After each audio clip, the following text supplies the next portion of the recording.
सरकार की नाकामियों को जनप्रतिनिधियों ने खुद मुख्यमंत्री के सामने स्वीकारा। भगवत सरन।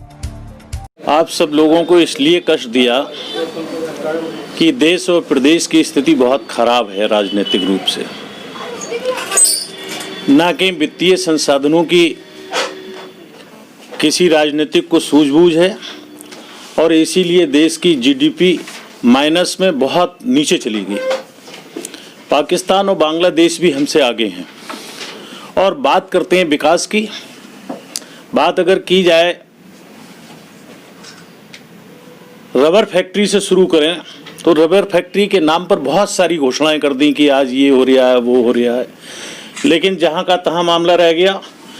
और जो स्मार्ट सिटी बनाने की बात थी, कल आज मैंने पेपर में भी पढ़ा था कि मेयर साहब स्मार्ट सिटी को खोखला बता रहे हैं और उनने माननीय मुख्यमंत्री जी से शिकायत भी की थी, योगी जी से। और एक बहुत ही मज़े की बात है, कल पेपर में घोषणा थी माननीय प्रधानमंत्री जी की कि हमने 3,500 करोड़ रुपया किसानों को सब्सिडी के रूप में दे दिया। ना तो किसी को इसकी सुध है कि कहाँ कैसे रुपया दिया। जो चीनी एक्सपोर्ट होगी उसमें जो सब्सिडी दी जाती वो पैसा चीनी मिलों को पहुंचेगा। ये बात अलग है कि जब पैसा चीनी मिलों को पहुंचेगा वो करें पेमेंट ना करें, इस पर कोई बाध्यता नहीं है।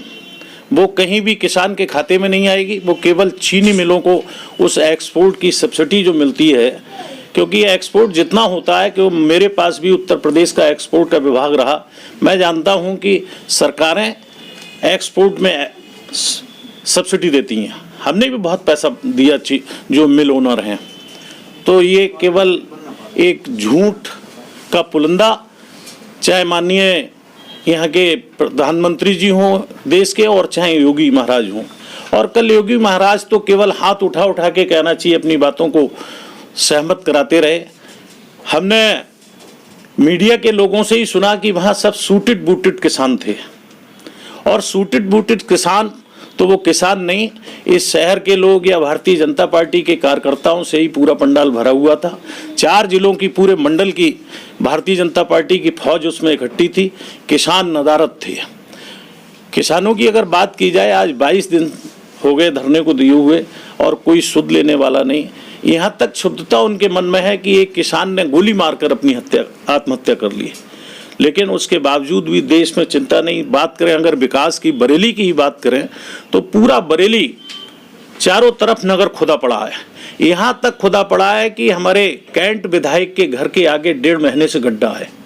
कैसे निकलते होंगे, कोई सुनने वाला नहीं, कोई विकास के नाम पर चीज नहीं। समाजवादी पार्टी के जितने शुरू काम किए हुए थे, चाहे चौपला ओवर ब्रिज भी उसी समय शुरू होने की बात थी। ये लाल फाटक IVRI वाला जबरदस्ती मैंने उद्घाटन करवा दिया। मैं जा रहा था उद्घाटन करने, लाल फाटक की एक साइड पूरी गायब है। यहाँ पर 9 विधायक, 2 सांसद, यहाँ का जिला पंचायत अध्यक्ष, किसी को सुध नहीं है विकास की कि कैसे विकास होगा। NOC आज तक नहीं आई लाल फाटक की।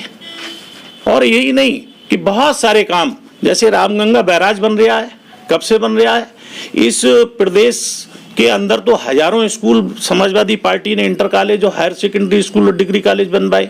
अपने बरेली में 53 इंटर कॉलेज और हायर सेकेंडरी स्कूल बने खड़े हैं सापा सरकार के समय के, उनमें अध्यापक नहीं। अभी आयोग ने करीबन 50 के करीबन अध्यापक भेजे, तो एक अध्यापक उन हायर सेकेंडरी स्कूल में अभी मुश्किल से 15-20 दिन पहले तैनाती हुई है। 3 साल से 4 साल हो गए, 4 साल से बिल्कुल सफेद हाथी की तरह खड़े हुए हैं वो विद्यालय।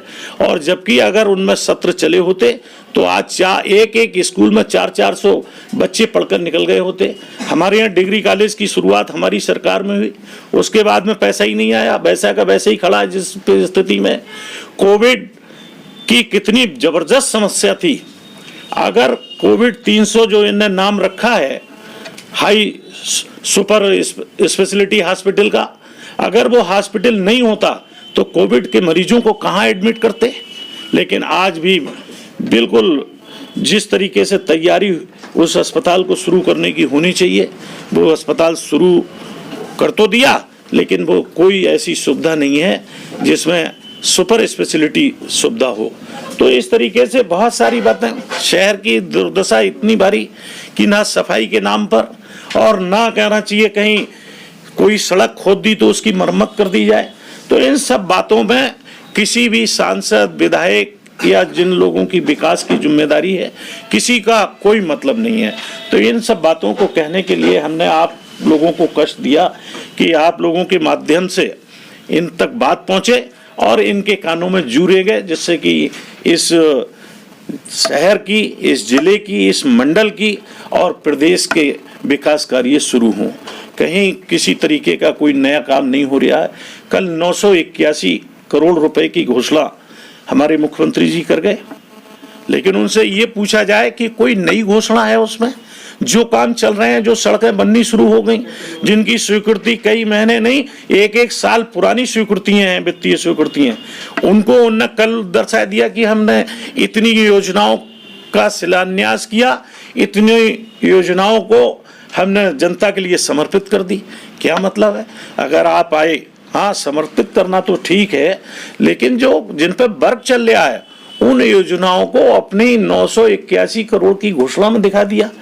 ये केवल और केवल धोखा है और लोगों को बेवकूफ बनाने की बात है। जिस तरीके से इनके बारे में कि जितना इतना झूठ बोलो, इतना झूठ बोलो कि जो सही दिखने लगे।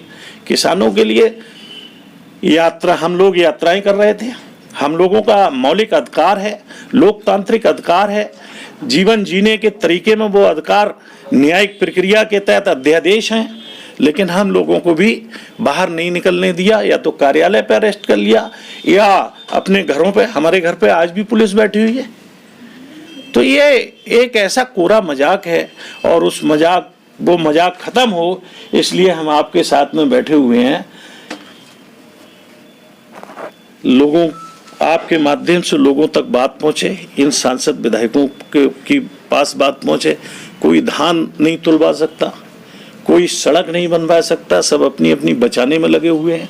यानी अगर विधायक के घर के आगे गड्ढा रहे, और वो भी शहर का विधायक, और वो भी कई बार का मंत्री रहा हुआ विधायक, विधानसभा का उपाध्यक्ष रहा हुआ विधायक, उनकी कोई सुनने वाला नहीं, तो ये कैसी सरकार है, कैसी व्यवस्था है, कैसी लोकतांत्रिक व्यवस्था है?